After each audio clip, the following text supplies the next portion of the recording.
మేమైతే గుడికి వచ్చామన్నమాట. మేము ముందు నుంచి తీద్దాం అనుకున్నాం అనమాట, కానీ తీయలేకపోయాను ఫ్రెండ్స్. నీకు ఎక్కేసారు ఫ్రెండ్స్, అవో గోపురం దాకా ఎక్కారు ఫ్రెండ్స్. కానీ మేము లేట్కి వచ్చాము ఫ్రెండ్స్.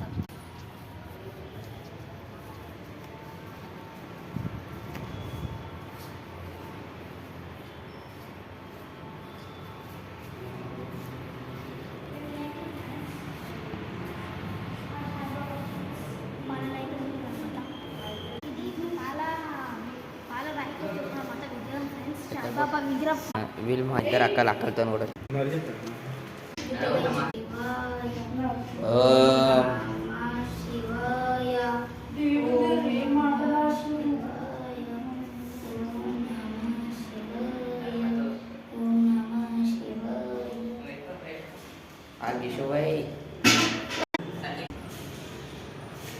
సామాన్